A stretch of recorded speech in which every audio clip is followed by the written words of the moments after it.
And now to introduce our 2 o'clock Interfaith lecture series here in the Hall of Philosophy, where this week we're presenting the theme, Celebrating the Genius of a Nation. Many of you have been asking me since our opening 3 taps about the term muscular civic dialogue and how we can practice that. E.J. Dionne is a living example of how one manifests this clarion call in real life. So here's your first masterclass. E.J. grew up in Fall River, Massachusetts. He attended Catholic schools, graduated from Harvard University, and received his doctorate in philosophy and his doctorate in sociology from Oxford University, where he was a Rhodes Scholar.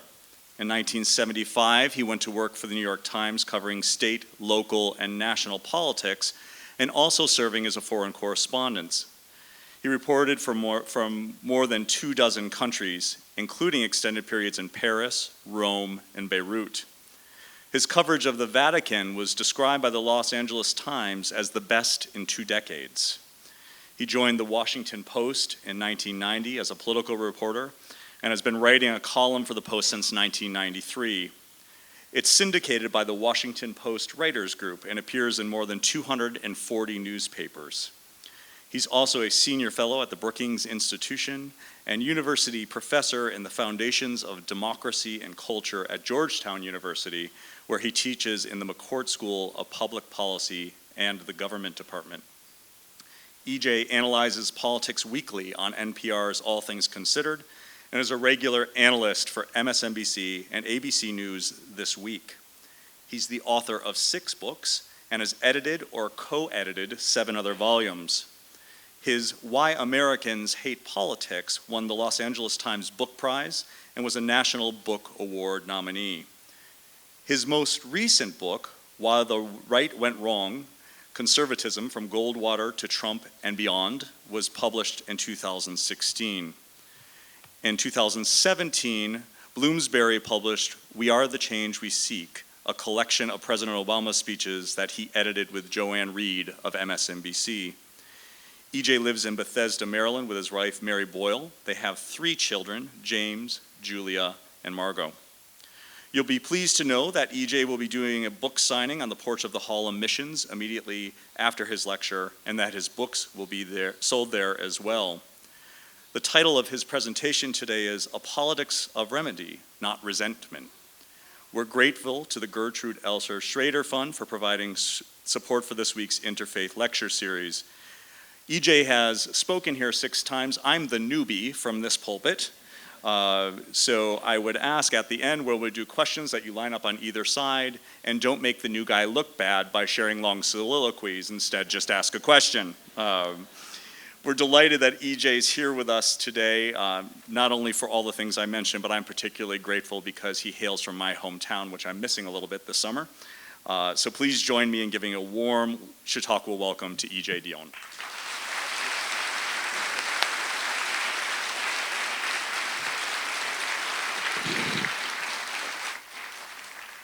Thank you so much. I like to think that for the next hour and a half, we can only refer to President Hill. Doesn't that sound really good? President Hill. Congratulations to him. I also just want to thank, before I forget, when I've done this before from the Hall of Missions, Maureen Ravigno has just been such a warm presence that she made me feel very good as I walked out here and that I might be able to pull this off. I have gotten so many sweet introductions here that I always steal this line I learned from Mark Shields about the time I got introduced in the Midwest, and the introduction ended, and now for the latest dope from Washington, here's E.J. Dionne. And since this is a religious lecture, I just want to remind everybody, here's something for all of us to think about. Whether it comes to religion or politics, Shields once said we have a choice of either hunting heretics or seeking converts. And I would argue that at this moment in our history, it's not a good time for heretic hunting. And also on the religious theme, I want to share my favorite Donald Trump joke. Because it's a religious joke. It's actually a joke coined by my colleague, Carlos Lozada of the Washington Post. And some of you may remember early in the 2016 campaign, Donald Trump had a fight with Pope Francis. And Carlos was trying to think, where will Trump go next? And so he tweeted the following, imagining the next Donald Trump tweet. The tweet went, "It took him 3 days to rise. I could do it in 3 hours." Jesus, very weak. I am still waiting for that tweet. That's the only Trump tweet I'll retweet without comment. What a gift it is to be back in Chautauqua. This may be the world's only cosmopolitan village. When you think about this place, it's an old-fashioned village in the sense that everybody greets you warmly. They're so welcoming. They're so ready to say hello and to chat. But those chats focus on things like the future of humanity, the moral obligations of human beings, right on these walkways, the wonders of faith and science, all that, and a beautiful lake, too. And I really was warm very much to the theme of the week because I love the idea of our country's gift for self-correction. And I think I've shared this from this podium before, that my favorite Winston Churchill line, which is that Americans always do the right thing after first exhausting all of the other possibilities. But that's not nothing. We eventually get there. I also have to say that the warm and generous welcome for me always includes time on that porch over there at the Hall of Missions with Maggie and Bill Brockman. I would come back here for the sole purpose of exchanging stories and talking about the world with Maggie and Bill and all the friends they gather there. And visiting often involves seeing friends from various parts of my life. I want to acknowledge my friends Norm Ornstein and Judy Harris. I think Norm and Judy, you're out there somewhere. There you are. Who have endowed an extraordinary lecture series on mental health at Everett House. I think I got that correctly. I should say that Norm, our friend Tom Mann, and I just sent in the last edits to a book we wrote yesterday. The title of the book is One Nation After Trump. And you might get a sense of its drift from the subtitle. The subtitle is a Norm creation, I have to say. I'm proud to be associated with it. A guide for the perplexed, the disillusioned, the desperate, and the not yet deported.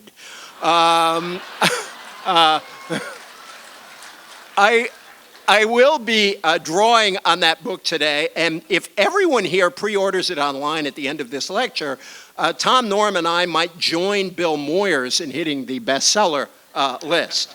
And I apologize for that. My wife once said, you know, you're good at writing books, but what you're great at is shameless self-promotion. And my only defense is candor in self-promotion is better than the alternative, and that's the only bit I'm going to do today. I also want to shout out my very longtime friend, Nancy Barger, whom many Chautauquans know. She's an extraordinary civic activist in this area. And I counted up last night, we've been friends for 38 years. I always tell our kids that one of the only blessings about getting old, other than that it beats the alternative, is that you get to have old friends. And Nancy's friendship is a great blessing to me. And lastly, I want to thank Dr. Robert Franklin, who very sadly for all of us is stepping down after this summer as the head of the religion program. He and I had a wonderful chat last night about his work in the course of his life, and I am going to run back home and order a book that grew out of his PhD thesis on the think of this list: Booker T. Washington, W.E.B. Du Bois, Martin Luther King, and Malcolm X.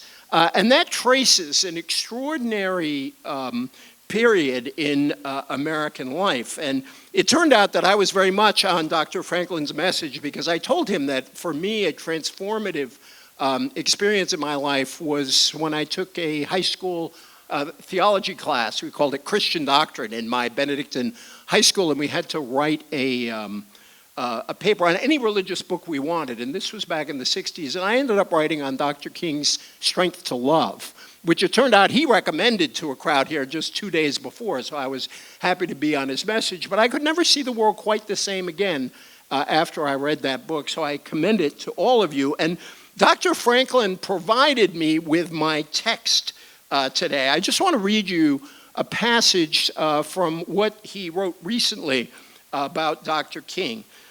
King, Dr. Franklin wrote, focuses squarely on the need for an ethic of interdependence that engages our cognitive and behavioral dimensions. That is, we must first realize that we are a family, that we must live in the house together.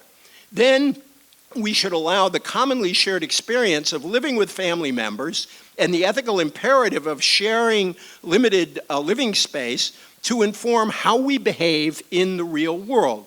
He goes on, King's ethic of interdependence is grounded in a theological understanding of community. That is to say, we are not just any family, we are God's family.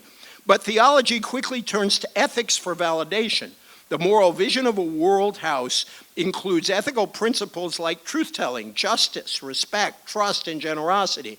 And these somewhat abstract principles must be implemented through practical rules, such as never dehumanize your opponent and balance confrontation and protest with negotiation and compromise.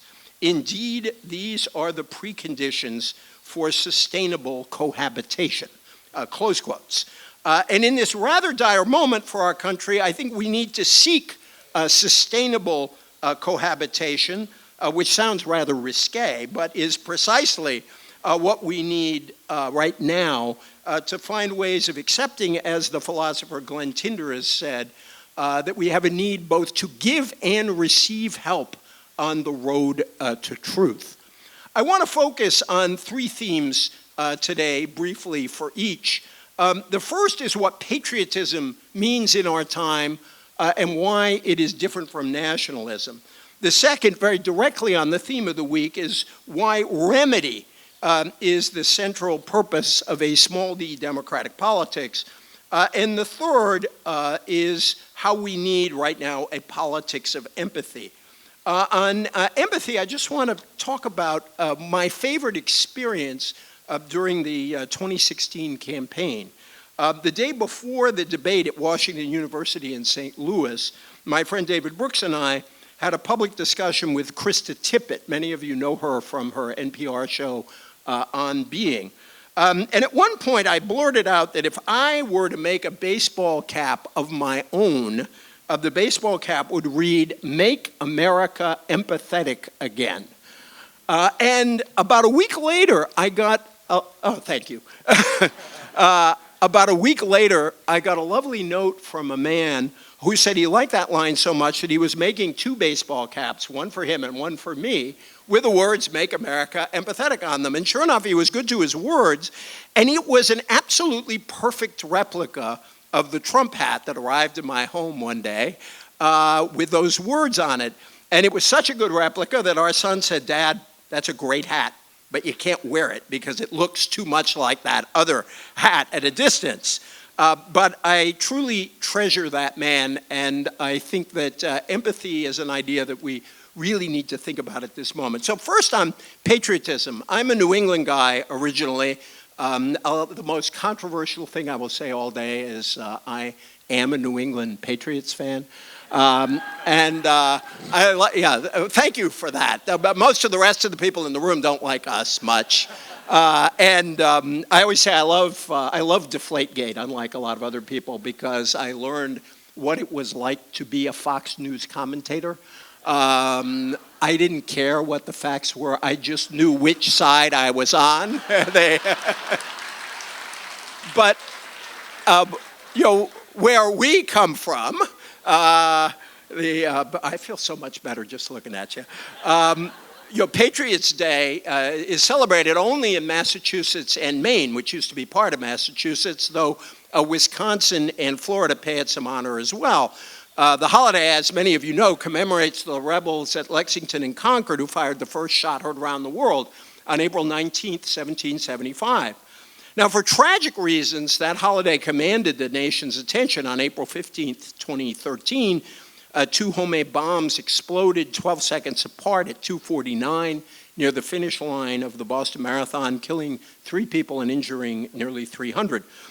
Boston will never forget the dead and the seriously hurt, but it will also always remember the heroism of its citizens, including first responders and medical professionals who saved countless lives. A sense of solidarity arising from a love of place and its people gave birth to the slogan, Boston Strong. And so the worst Patriots' Day in history produced an outpouring of local patriotism. But in the Trump era, another impulse jostles with patriotism as the definition of our love for country. Now, nationalism, it's true, runs deep in American history. As my friend, the brilliant and idiosyncratic writer Michael Lind often reminds us, nationalism was the creed of Theodore Roosevelt, of Abraham Lincoln in some ways, of Henry Clay. They could all be seen as nationalists in a certain sense, since they believed in the idea of the United States as one nation. Yet I think nationalism rankles for many of us. Historically, it rankled for a lot of people a century ago here at Chautauqua, not only because of its association with the evils of Nazism and fascism, but also because its claims are so sweeping. George Orwell once wrote that patriotism stems from a devotion to a particular place and a particular way of life, whereas nationalism is inseparable from the desire for power. Even patriotism, we should say, makes some people uncomfortable. They see it in the same light as chauvinism. They worry that patriotism can be an excuse to sweep some of the less wholesome parts of our past under the rug. But I think it's a mistake to view patriotism as nothing but chauvinism dressed up nicely. American patriotism is special for the very theme of this week, because the United States has proven itself to be a nation with an exceptional capacity for self-correction, from slavery to freedom, from segregation to equal rights, from the Gilded Age to the New Deal, from the subjugation of women to equality, from discrimination against our LGBTQ community to gay marriage. But not only that, ours is not a loyalty to blood and soil. It's an embrace of a series of powerful propositions, beginning with all men are created equal, and a constitution that begins with the words, we the people. I was at a foreign policy conference in April of 2017, and a gifted young political theorist called Yascha Mounk told the audience that he had recently, the week before I think it was, become a US citizen. And while he did not discount his new country's problems, particularly what he called the costs of a racial hierarchy, he saw the United States as genuinely different from other nations because it rejected what he called a mono-ethnic and monocultural definition of nationality. In America, he said, there is an idea that you can have an accent and be an American, you can have immigrated and be American. He said he could be an American in a way he could not be part of any other nation. I think that this is the definition of patriotism that we need to remember. FDR certainly understood this vision. It is said that he went to the Daughters of the American Revolution in April of 1938, a group known for its conservatism and its, well, say, obsession with roots in the past, in our past history, and that he began his speech with the words, fellow immigrants. He didn't actually say that. When you look it up, he said something more interesting. Roosevelt said that, quotes, through no fault of my own, I am descended from a number of people who came over in the Mayflower.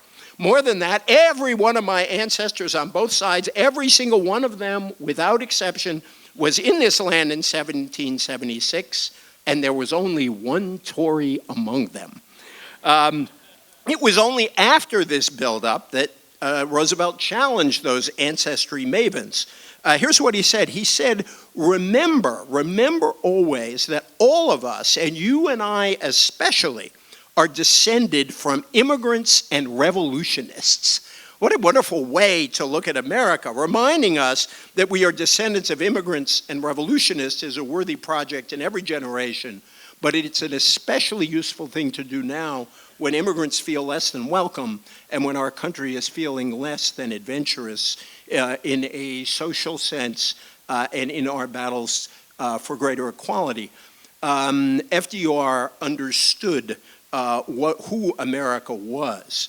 And I think that what we need to remember at this moment is that American patriotism is a particular thing. We should take pride in our exceptional ability to absorb newcomers and also from their intense desire to be American. American culture is made up of many cultures, regional as well as ethnic, but there is also a national culture that we all share in and shape. Our culture freely absorbs new ways of thinking, talking, making music, playing sports, cracking jokes, and telling stories. But generation after generation, we create and recreate a uniquely American synthesis. The old and new interact and coexist. To borrow from Walt Whitman, we contain multitudes. We honor our democratic tradition and appeal across all our divisions to a set of founding documents that we revere even as we argue with them. We are raucous, mobile, rebellious, and contentious, reverent and irreverent. We are individualistic but also communal. We can be resolutely local in our loyalties, as I provincially displayed myself, but we can also be capaciously national. We're strivers, but we also come to each other's aids. We love our country not only for its ideals, but also for its tensions and contradictions. I think that's the kind of patriotism we need to present against nationalism. And this isn't just a view of liberals or progressives. Just want to quote a couple of conservatives who got into an argument with their fellow conservatives on nationalism versus patriotism. Mona Charen, one of them said, patriotism is enough, it needs no improving or expanding. She labeled nationalism a demagogue's patriotism likely to be converted into something aggressive. Similarly, the conservative columnist Jonah Goldberg argued that because nationalism is ultimately the fire of tribalism, too much of it tends to melt away important distinctions from the rule of law to the right to dissent to the sovereignty of the individual.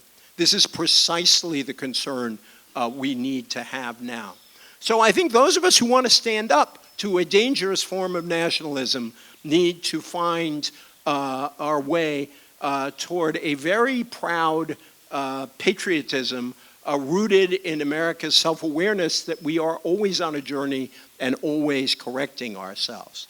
The second point I want to make is about the politics of remedy. Arthur Schlesinger has written about this brilliantly and talked about how remedy, solving problems, is really and ought to be the major task of democratic, small d, politics. The politics of remedy, I argue in the title of this lecture, is the alternative to resentment. I think, and I'm going to close on this, to understand how we got to this point, we do have to understand where resentments in the country came from, and we have to heal the difficulties that led to those resentments. But we can harp on resentments constantly without ever talking about solutions. And I think one of the most destructive things to do in politics is to cast the pain of one group against the pain of another group. And when we do this, I think we not only create a recipe for division, but we also create a recipe for inaction. Just a couple of examples. Think about all the conversation we had after the election about how the white working class was key to the Trump victory and how the white working class had been ignored. Now, I like to point out particularly to affluent audiences that it wasn't just the white working class that voted for Donald Trump. 59% of college-educated white men voted for Donald Trump. I came home the next day when I saw that number and I said, this morning I feel like resigning my race, my gender, or my class. So I think there's too much talk that, it's all those white working class people. No, there are a lot of other Americans who voted for Donald Trump. But when we talk about the white working class, we sort of have gotten into a dialogue where you either talk about them or you talk about African Americans or Latinos or women, but you can't possibly care about the struggles of the white working class and the struggles of Latinos and African Americans at the same time. That's utterly false. It's false to our history, and it's false when it comes to solving the problems we face. Whenever I talk like this, my friends say I am indulging in my Bobby Kennedy fantasy, because many of you will remember that Robert Kennedy was uniquely gifted at reaching across simultaneously to African Americans and white working class Americans. But we have done it before, and we need to do it now. We talk about the costs of globalization and technological change. And that has indeed caused serious problems right down the road, for example, in Erie, Pennsylvania, and places like Reading, Pennsylvania, and Flint, Michigan. The pain felt by working class Americans, particularly men, and particularly men who are older, is real. Their living standards have been hurt over the last 25 years by economic change. But guess what? This has been going on within our inner cities for 30 years. A great book, if you never read it, is by William J. Wilson. I bet he's come to Chautauqua at some point, a professor at Harvard. He wrote a book back 30 years ago called When Work Disappears. And he argued that the decline of well-paying blue-collar work had devastated the American inner city. And so if we want to heal the pain felt by so many white working class Americans, we also should want to heal the pain felt in so many of our inner cities. And solving one problem will be allied with solving the other problem. So that's one area where we can't cast one pain against the other. There are a lot of other issues where a politics of remedy would lead to a far better argument. As those of you who read my column know, I am very upset about these various proposals to repeal the Affordable Care Act. I don't see how it makes us better to have 22, 23, 24 million more Americans uninsured. There are plenty of ways we can fix the Affordable Care Act. There are plenty of ways we could make it better. We're not having that debate. That's a politics of remedy. The repeal Obamacare debate is a politics of slogans. I think we need to sort of talk about solving that problem. Same is true of access to college, job training and its relationship to college access. There are a whole series of issues that we should be talking about in a serious way instead of having an elaborate exegesis of various tweets. There is another sense, two other senses in which our politics works against remedy. One is in the way that we run our political campaigns. I simply ask you to imagine what it would be like for the advertisers of commercial products to talk about each other the way politicians talk about each other at campaign time. It would be, don't eat at Burger King, this would be a McDonald's ads, because they'll poison you. Don't fly on a competing airline because it will crash and kill you. And about an investment fund competing with another, the slogan would be too much embezzlement for too long. There's a reason we have comparative advertising for commercial products, but that comparative advertising is in no way like what we see in political campaigns. We have trash talking in sports, but I dare say athletes who trash talk each other still show a lot more respect for their competitors than often happens with competing sides in politics. So that's another area where we need to figure out a politics or remedy. The criminal justice issue is one where, again, we talk in false choices. I honestly don't understand how anybody can fail to understand how an African-American parent feels about the risks that their 16-year-old male child might face of getting shot. Anybody in this room who either is or has been the parent of teenagers knows what can go wrong when teenagers go out at night.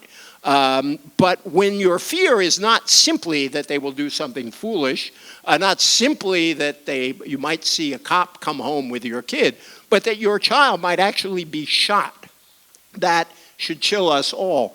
But we can worry about that and not ignore the problems of crime all over the country, and particularly in inner cities. We cast these things, better relations with the police and the community and solving crime as opposed to each other. We know they actually go together. We act as if ending over incarceration is antithetical to fighting crime. Again, these are the kinds of false choices our politics present us with. And lastly, we all need to acknowledge, and this is true of liberals and conservatives, we don't even live near each other anymore. Bill Bishop wrote a great book called The Big Sort that some of you may have read, where we have tended to sort ourselves culturally in a way that also leads us to sort ourselves by our politics. In my neighborhood, when I've driven around with my kids, I cheer people with Republican signs, not because I agree with them, but because I admire their guts in putting those signs up in a neighborhood that votes about 80% Democratic.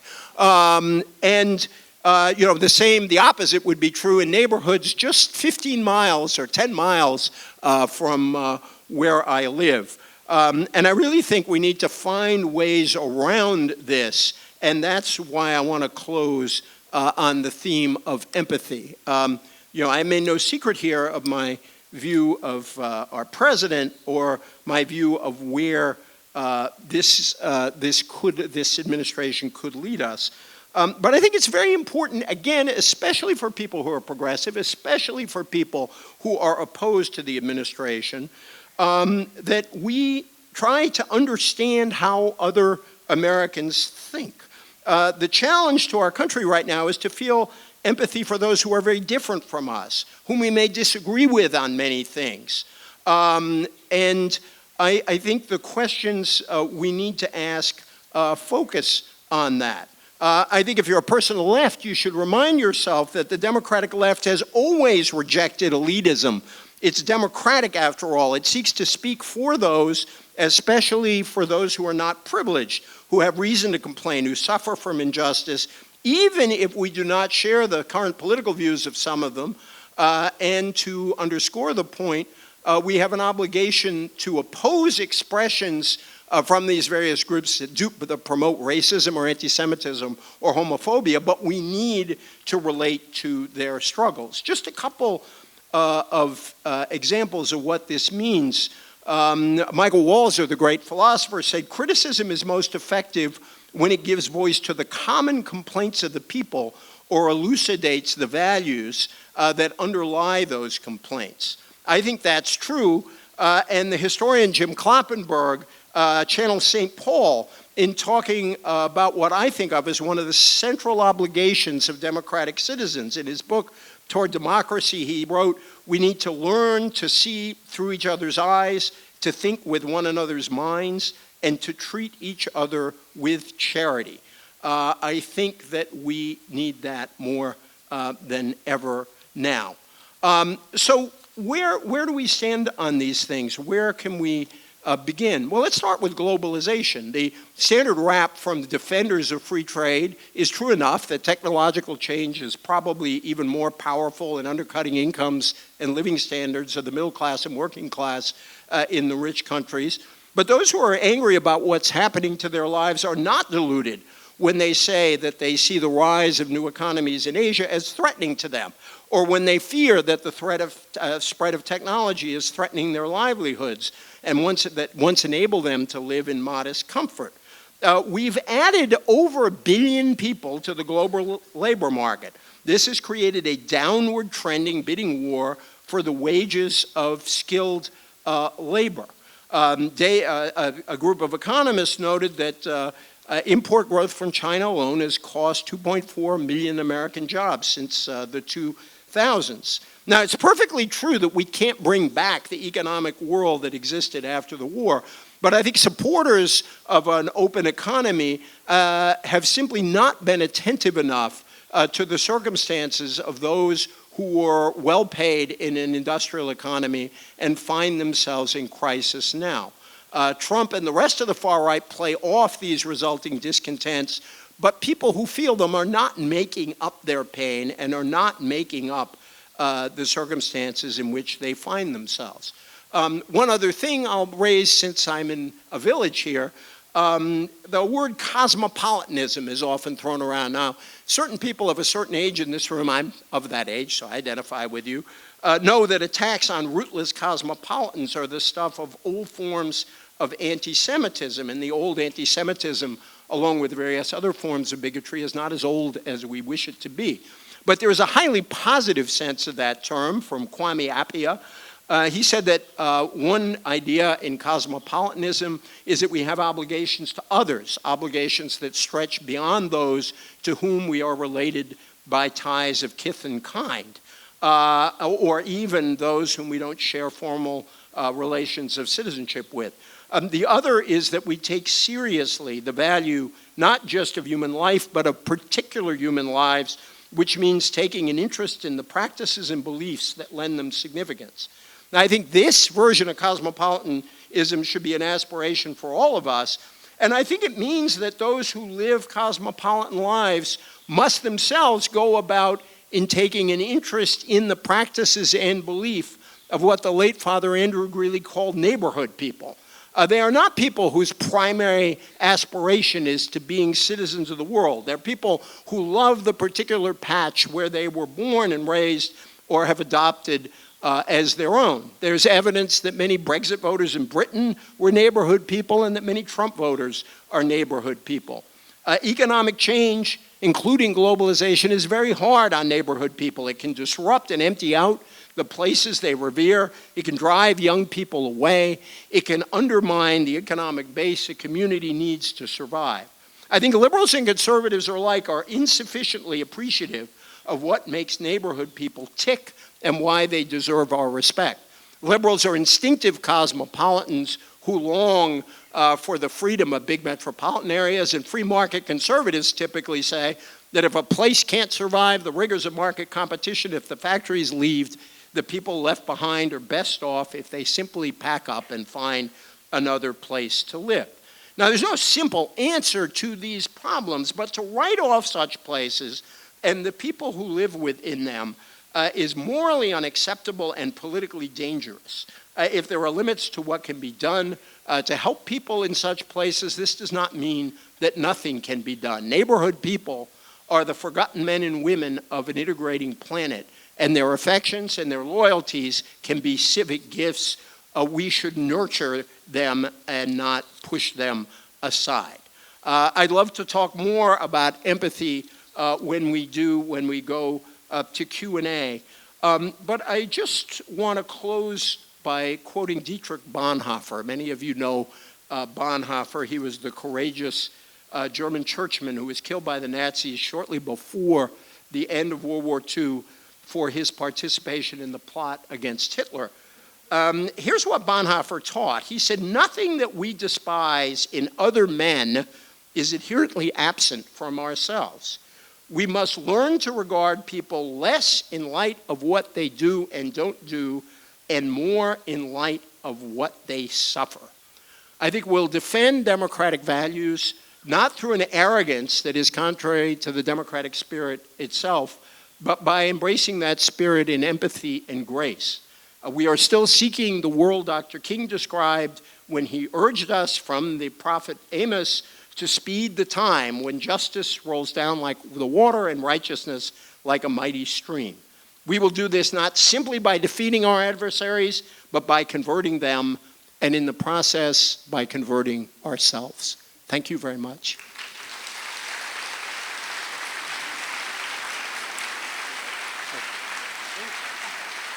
Thank you.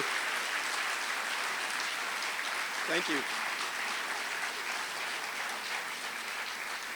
So thank you to EJ for reminding us that we enter a phase of looking for remedies and solutions. As Chautauquans line up to ask questions, as is our custom, we'll go left to right, assuming we get someone over here. I hope this might not show the bias of the crowd. And just a reminder that AJ is here to answer questions and hopefully keep the personal narratives leading to the questions more brief.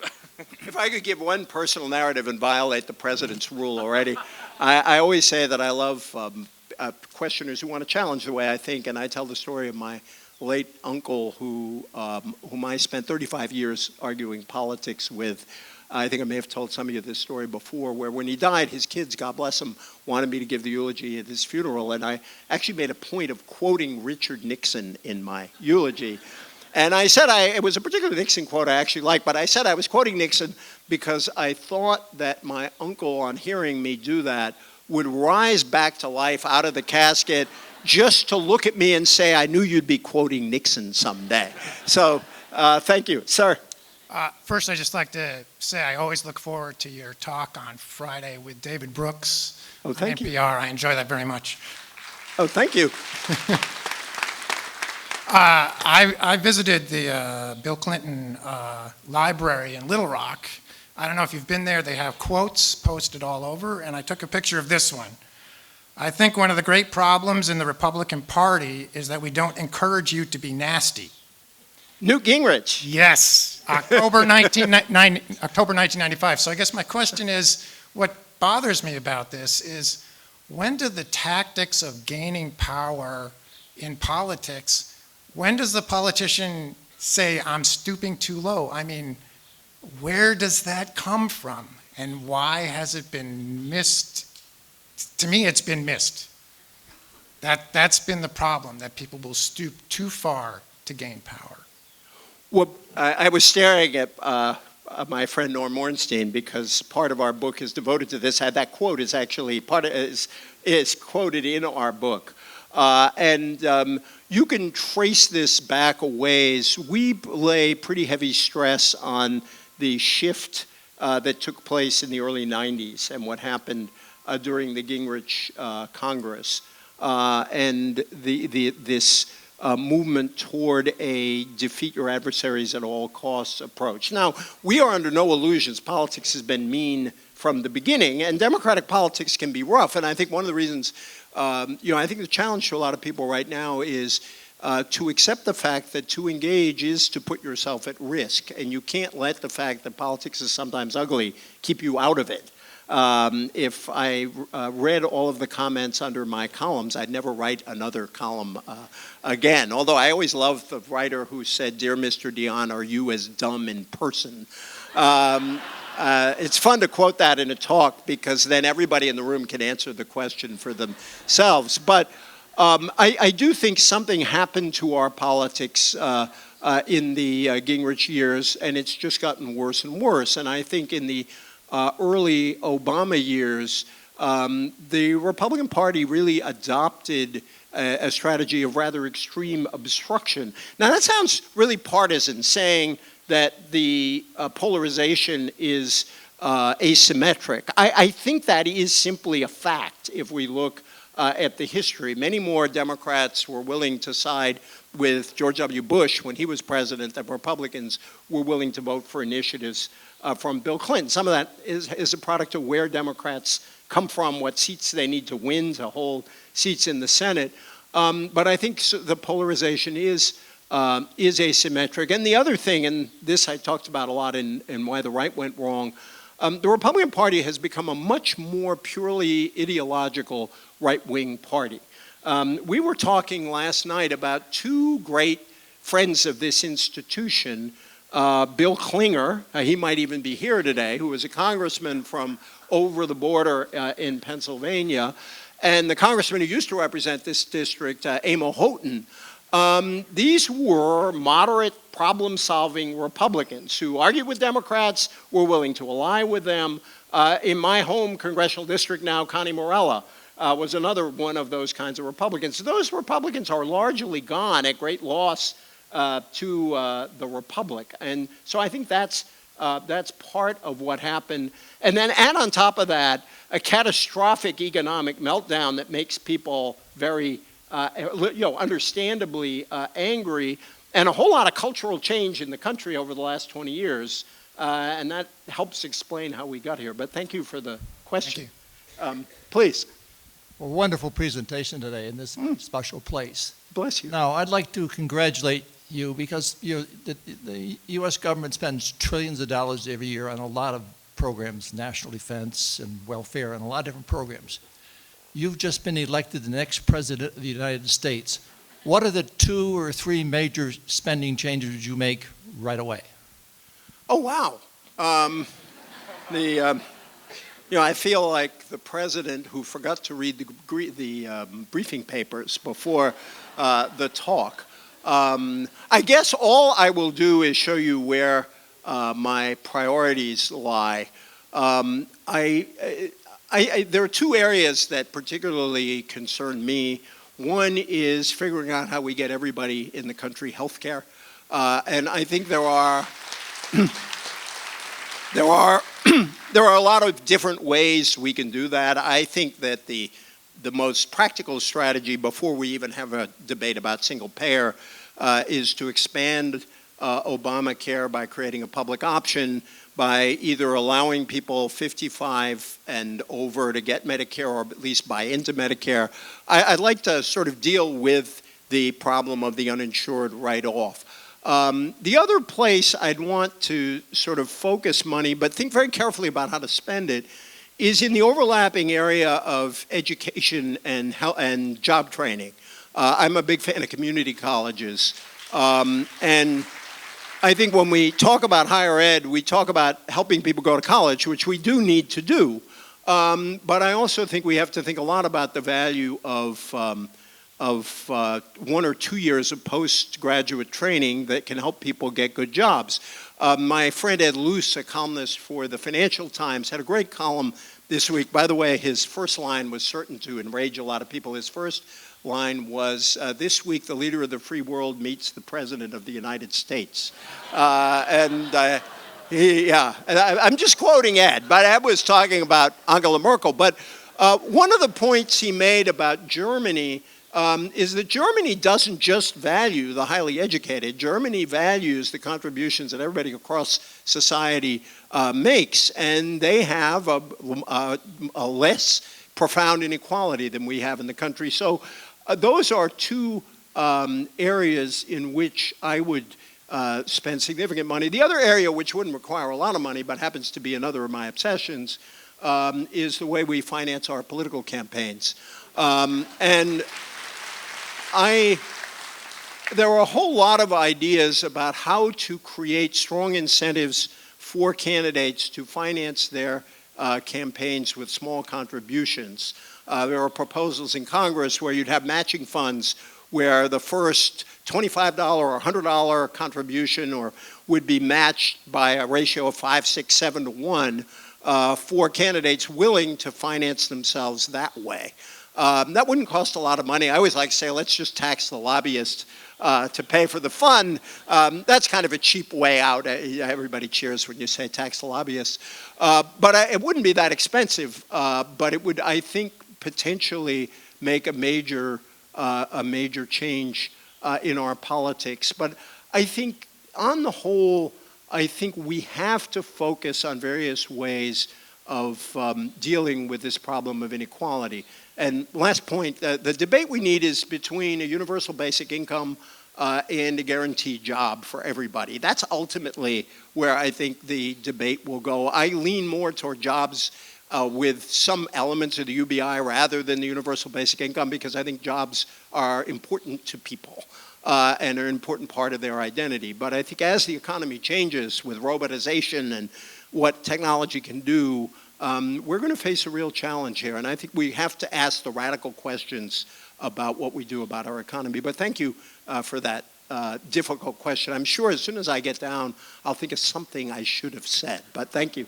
Please. I wanted to just ask you, go back to the extreme obstruction of the Republican Party since President Obama took office. I live in Tennessee, just south of the Kentucky border, and I have a small lake cabin up in Kentucky, so I feel like I'm a little bit of a Kentucky vested person. But Mitch McConnell, when that famous quote right after Obama was elected, that his number one priority was, as the minority leader in the Senate, was to ensure he was a one-term president. Fortunately, he was wrong, or he was ineffective at that.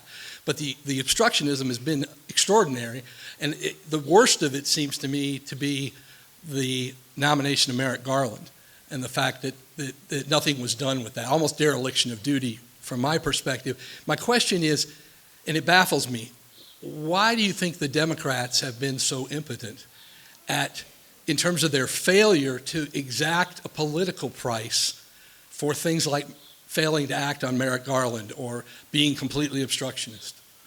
Well, as Richard Nixon used to say, I'm glad you asked that question. I always need to precede answers on Merrick Garland. I actually went to college with Merrick Garland and am very fond of him. I think he would have been an extraordinary justice, and I was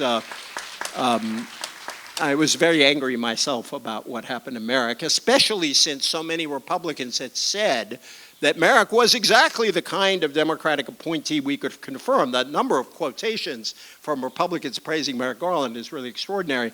I think this problem of a lack of militancy is slowly getting solved. I think you're seeing it in the reaction to the Affordable Care Act. I think you're seeing it in the anger in the Senate over Garland. But in terms of where the rules of the Senate are, there wasn't a whole lot more that they could do once the Republicans had the majority, held up Garland, and then Justice Gorsuch got named. They did a filibuster, and then Mitch McConnell decided now was the time to get rid of that, and he got confirmed on a very narrow vote. A colleague of mine at the Washington Post pointed out one of my bugaboos is the unrepresentative nature of the United States Senate. By 2040, 70% of us will live in 15 states. So 70% of us will get 30 senators. And that the vote for Gorsuch represented, I think it was 44% of the American public. And think of the historic change to have Gorsuch's vote there instead of Garland's. So I think you're seeing a new militancy. I wish I was trying to think, as probably you were, what other options there were, and there weren't many. But I think you're going to see there will be no expectations anymore that, well, gee, we shouldn't do this because the other side will do that. The other side is going to do that anyway. And I think, unfortunately, that's the lesson of what happened to Merrick Garland. But thanks for the question. Sir? Hi. Yeah, thank you very much. First, big fan. So thank you. Bless you. That out there. Second of all, this is kind of a big question, a philosophical question about the tension between religion and democracy. That's easier than questions about budget priorities, so thank you for that. I know. Well, here goes. So I'm theologically trained, went to seminary, did all of this stuff, but especially early Jewish-Christian relations and Christian anti-Semitism, and now teach and study genocide. And I've come to really become suspicious about where democracy comes from. And I don't see much evidence for democracy in any monotheism at all. And so I'm wondering if you could speak to the tension or perhaps incompatibility between monotheism and democratic principles. And if you do see a tension there, how do we move forward? Which do you choose? And if you don't see a different or incompatibility, then please tell me what I'm missing. Is Arthur Waskow here? No, I say that for a reason, because one of the great things about coming to Chautauqua is you have breakfast and lunch with all kinds of cool people. And Arthur said something fascinating at breakfast this morning, which I don't think he'll mind my sharing with you. He may have talked about it earlier, that, there is Group A has a revelation from the One and believes they understand God, develop their own particular set of rituals and their own analysis, and then suddenly they discover Group B has a completely different set of rituals and a somewhat different understanding of the One, of the ultimate. Those two groups can make a choice. They can decide that, well, we got to destroy these other people because their view is wrong and ours is right, or they can take the view that God is complicated and very difficult for mere humans fully to understand. And that's why I love that Glenn Tinder quote, who, by the way, is a quite orthodox conservative, but the idea of giving and receiving help on the road to truth. I think that I have found through my life that some of the most profound people of faith I have met are people who understand with humility the incompleteness of their own understanding. The prior who ran the monastery where I went to high school spent years in dialogue with Buddhist monks and discovered a communality between the Benedictine way of life and the Buddhist way of life. Democracy is an idea that came much later than the original scripture. I think that one of the questions but I am personally of the view that deep religious faith is not incompatible with democracy. People like H. Richard Niebuhr and Reinhold Niebuhr wrote quite a lot about how a certain sense of humility that religion, I think rightly understood, teaches, and a sense of the limitation of the state before God. That is to say, God is the ultimate. The state is not the ultimate. The state cannot do certain things and is under God's judgment. That can be an idea very conducive both to freedom and ultimately to democracy. And Niebuhr's great line that some of you probably know is that man's capacity for justice makes democracy possible. Man's capacity for injustice makes democracy necessary. I think that is a view deeply rooted, certainly in the Christian and Jewish scripture, and it's based on a sense of humility and on the idea of original sin. Niebuhr also quoted somebody else, he was credited with it, saying original sin is the only empirically verifiable doctrine of the Christian church. So I think that when religious traditions focus on triumphalism and certainty, they get dangerous. When they focus on humility and our shared effort to understand this universe of ours, I think they can be on the democratic side. But you're quite right. Within the history of the world, there have been many moments when the triumphalistic style has threatened liberty. And I think there are a lot of people of faith who try to fight against that, and I am one of them. It's one of the reasons why Vatican II, as a Catholic, is so important to me, because it was the moment when the Catholic Church, in a fundamental way, accepted religious pluralism and an idea of the role of the state that was both democratic and compatible with religious freedom. But thanks for the question. Sir? Hi. I just want to say thank you for what you said earlier. Oh, thank you. Tom Brady is the greatest quarterback of Oh, God love you. Now, but that provided problems for me. My son is going to be so happy for these pro-Brady, all you pro-Brady folks. He's an ardent fan. Thank you. Tom Brady and Bill Belichick have created a problem for me, though. They did support Donald Trump. Here's our explanation, by the way. We have, I said, I'm a Fox News commentator. My son actually had the best. He said, don't look at them, look at the fan base for the New England Patriots. Trump got one electoral vote in New England. And my explanation is I've been rooting for this team from the day they were born, and I am not going to let a presidential candidate take them away from me. So anyway, go ahead. Well, just how do I talk to... See, I'm glad somebody asked about the important issues here. Yeah. Thanks. But it does get to, I try to convince my New Hampshire 18-year-old cousin, who is very impressionable, Tom Brady is God there.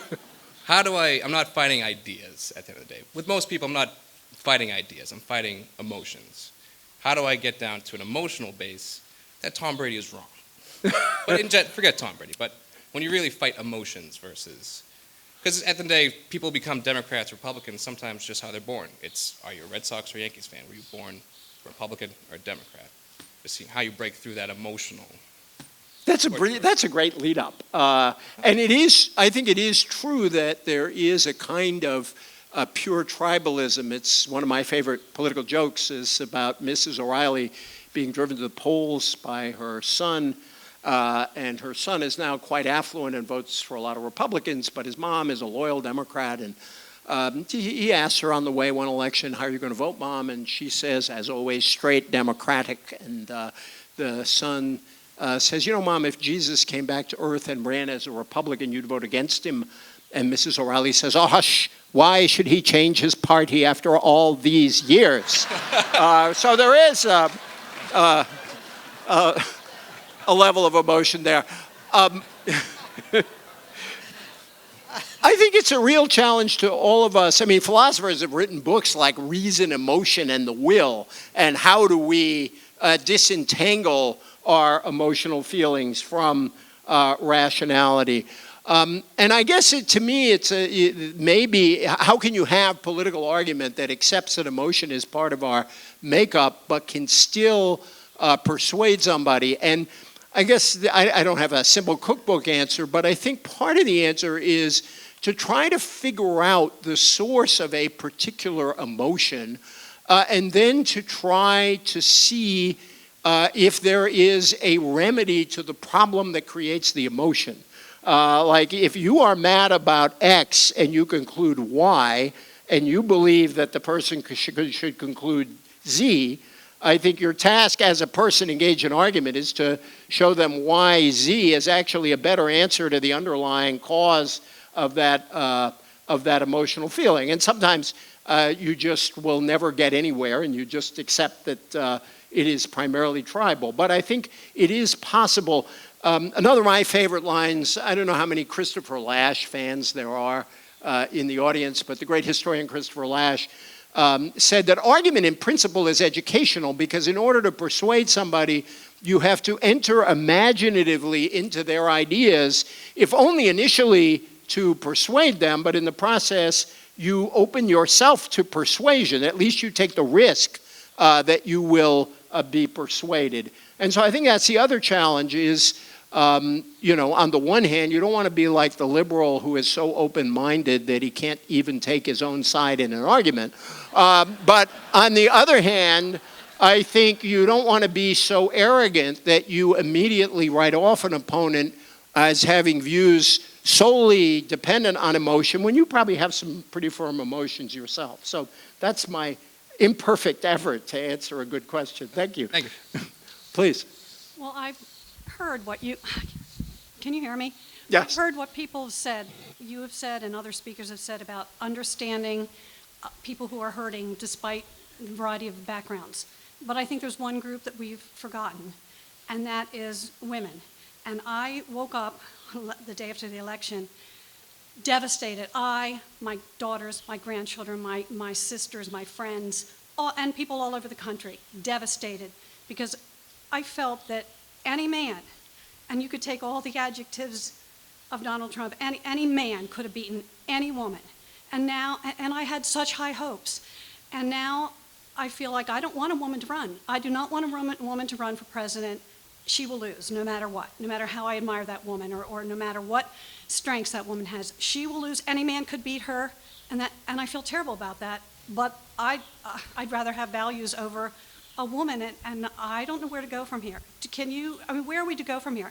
That's been forgotten because we are worried, concerned about these people in towns and villages in the countryside. But nobody's talking about women anymore, I feel. Yeah. Now, my wife and daughters felt the same way that next morning, and I felt the same way. I think it cannot be denied, and there's data that you can cite to show it, that an element of Clinton's defeat had to do with sexism. I just think that's true. That's empirically true. It's not the only reason she lost, and it's not the only reason Trump won. And I do think that there are behaviors that are held against women that aren't held against men. That either, the classic is if you're not tough enough, quotes, that is held as a critique against a woman. And if a woman is too tough, that's also held against a woman. So I think there are real challenges to women in politics. I also think that and I say this as somebody who, since I met them more than 30 years ago, I have a lot of respect for the Clintons. But they were around for a long time. They made a lot of enemies. She inherited every enemy either she or her husband ever made in this campaign.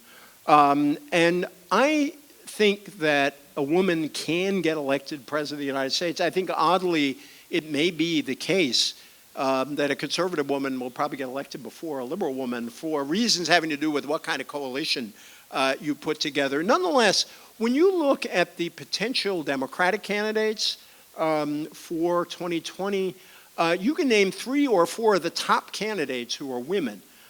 So I still have not given up. I mean, let us not forget that Hillary Clinton got 2.9 million more votes than Donald Trump did. Another reform I think we badly need is the Electoral College, where 77,774 votes in 3 states mattered more than over 4 million votes in California. That's a crazy system. So she did prevail in the popular vote sense, fell short in these 3 states. And with margins that slim, you can ascribe it to almost anything. So I haven't given up on this. I've heard a lot of women say what you said. I've had, and I get it, and I think there is reason to worry after this campaign about sexism. I still think that one nominee does not end.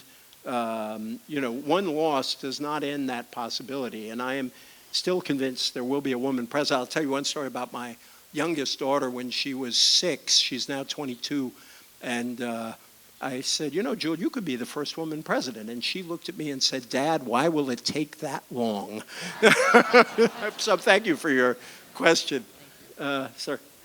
Thank you very much for that talk. It was really inspirational. And as someone who's very skeptical, I was pleased to feel a little encouraged by some of the things you said. But getting back to my skepticism, I'm wondering, in the face of you, I think all of the people or most of the people here would agree with you on everything you said, but I was just trying to think of what if this room was filled with people at the other end of the spectrum, or so my question is, how do we find reason to hope, or things that we can actually do in the face of things like Fox News, and in the face of things like the towering hypocrisy of almost every Republican who opens their mouth? I mean, it's as though you can't really have there's nobody there really to have a dialogue with. I agree we should have a dialogue, but who with? Well, it doesn't usually fall to me to defend Republicans, but I would point out that among conservative intellectuals and writers, there are quite a lot of anti-Trump Republicans. There are a lot who find his style offensive, his attitude toward foreign policy offensive, his attitude toward liberty and authoritarianism offensive. I mean, you've had some really strong voices. I think my friend Mike Gerson is coming to visit here in a couple weeks, and just go back and read Mike. So there are people on the conservative side who have been willing to challenge Trump. I think the politicians, conservative politicians, have been way too cautious or timid or cowardly, and I think that and I think it'll take a lot more, maybe defeat in 2018, to change that. But in terms of a room full of people who take a completely different view than mine, a lot would depend on what the nature of that opposition is. Like I am fundamentally a social democrat in my views, and if a libertarian were in the audience and just said we shouldn't we should lower tax on the rich, the government shouldn't do this or that, I would have very fundamental disagreements, and I don't think I would persuade that person. I don't think I am likely. I could have a fun discussion with them. I always like to tell my libertarian friends, and I respect them for their intellectual consistency, that libertarianism is the perfect ideology for the single white, affluent 25-year-old man. Because that's a time when you just want to be left alone. You don't worry about a family, you don't worry about society, you don't worry about the community. The only time in my life where I ever was tempted by libertarianism when I was in my 20s, so maybe that is autobiographical. I resisted the libertarian temptation. On the other hand, if it were people who were deeply racist and homophobic, I'm not sure how much luck I'd have with that audience. But if it were an audience of people who said, government has failed me and I don't believe that government can work very well even if I like your program, I think we could have a discussion about, well, here's what we could do to actually make this thing work. Here's what government has actually done to make your life better, or people like you, very much like you, to make your life better. If they wanted to talk about liberals being elitist and not understanding them, I'd probably have some sympathy for that person, because I think there are times when liberals do look down, can look down their noses, and so I think we could have a dialogue on that. If they said liberals are often too hostile to religious people, we might also have a dialogue on that, because I do worry that while for the reasons that gentleman described, I get why people are skeptical of religion, I nonetheless think that a bigotry against religion is as bad as any other kind of bigotry. So I think it would depend on the nature of the person, but I think there is a debate we could have. And I'd probably close the argument with a great line from the late Senator Fritz Hollings when he ran for president, and he talked about the man he ran into who had fought in World War II, gone to college on the GI Bill, started a business with the Small Business Administration loan, went back and forth to work on an interstate highway, sent his kids to college on National Defense Education Act loans. His parents were happily retired on Social Security and Medicare, and he said he was voting for Ronald Reagan to get the government off his back. Thank you. Ma'am. Hi there. We all know who would like to eliminate the Electoral College, and we all know who would like to keep it. Do you think there's any chance, even by our grandchildren's lifetime, that it will be eliminated? I think it's conceivable. There is, as you may know, this campaign, it's a compact among states, where states with, I think it's about 165 electoral votes have passed, including Maryland, where I live, have passed laws that pledge their electors to the winner of the popular vote, but it would only take effect at the moment when a majority of the electoral college, states representing a majority of the electoral college agree to the compact. That's not impossible. It's a long shot. And I don't see how you get it through constitutional amendment, because smaller states can block an amendment to the Constitution, and I don't think they'd have an interest in this change. But the Interstate Compact made some progress over the last, 10 years. I think it's possible that we'll get there, but, and I'm for it, and I see that as the best path to get there. And I hope we do. I think what will create pressure is, from 1824, when we really started having the popular vote, to 2000, we only had 3 elections in which the loser of the popular vote became president, and 2 of those were really aberrant. Since 2000, we've had 2 already. I think something is going on, and you can explain it by demographic movements around the country. We're going to have this crisis again if we don't change it, and that will create pressure. I think I'm supposed to end. I am so sorry I talked too long to allow you guys to ask your question. I'll be glad to talk to you afterward. I just want to say that we are very lucky as a country that a place like this exists, not only because it's so beautiful, and not only because it draws big crowds that tend to agree with what I have to say, so God bless you all, but also a place that is devoted to public argument in Christopher Lash's sense of public argument, and also, by the way, to the arts and to many other things. I feel blessed every time I get here, and proving that I am a completely impractical liberal, I think we should have a program to create a Chautauqua in every city, village, and hamlet in America. So thank you very much.